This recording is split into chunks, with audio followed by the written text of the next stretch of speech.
ತಂದೆ ದೇವರೇ, ಯೇಸುವಿನ ನಾಮದಲ್ಲಿ ಪವಿತ್ರಾತ್ಮನ ಸಹಾಯದೊಂದಿಗೆ ಕರ್ತ ನಿನ್ನ ಪಾದ ಪೀಠಕ್ಕೆ ಬಂದಿದ್ದೇನೆ ಅಪ್ಪ. ಈ ಸಹೋದರಿಯ ಕರ್ತನೆ ಎಡ ಕೈಯ ಆ ಗಂಟಿನ ನೋವಿನಿಂದ ಪರಿಪೂರ್ಣವಾದ ಬಿಡುಗಡೆಗಾಗಿ ನಾನು ಪ್ರಾರ್ಥಿಸ್ತಾ ಇದ್ದೇನೆ.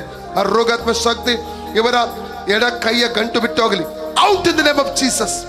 ಸೌಖ್ಯವಾಗಲಿ, ಈಗಲೇ ಸೌಖ್ಯವಾಗಲಿ, ಈಗಲೇ ಸೌಖ್ಯವಾಗಲಿ. ಯೇಸು ಕ್ರಿಸ್ತನ ಪವಿತ್ರ ನಾಮದಲ್ಲಿ ಸೌಖ್ಯವಾಗಲಿ, ಸೌಖ್ಯವಾಗಲಿ. ಮಾರ್ಕ್ 16:17-18 ವಾಕ್ಯದ ಆ ಶಕ್ತಿ ಪ್ರಕಟ ಆಗಲಿ.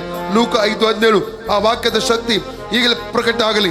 ಇವಳ ಎಲುಬಿನ ಮೇಲೆ, ಆ ಎಡಗೈ ಎಲುಬಿನ ಮೇಲೆ, ಗಂಟಿನ ಮೇಲೆ ಆರೋಗ್ಯವನ್ನು ನಜರೇತಿನ ಯೇಸುನ ಮಾತಾಡ್ತಾನೆ, ಫ್ರೀಡಮ್ ಮಾತಾಡ್ತಾ ಇದ್ದಾನೆ.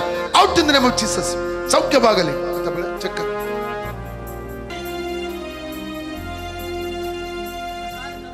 ಗೆಲಿಮೋ. ಆಮೇನ್. ಅದು ಎಷ್ಟು ಸಮಯದಿಂದ ಇತ್ತು ಆ ನೋವು ನಿಮಗೆ ಮುಂಚೆ? ತುಂಬಾ ಸಮಯದಿಂದ ಇತ್ತು. ಅದು ಲಾಸ್ಟ್ ಟೈಮ್ ಪ್ರೇಯರ್ ಮಾಡೋಗೋಯ್ತು, ಇದು ಈಗ ಹೋಯ್ತು. ಯೇಸುವಿಗೆ ಸ್ತೋತ್ರ ಹೇಳಿ. Hallelujah. Thank you Lord. Thank you Jesus.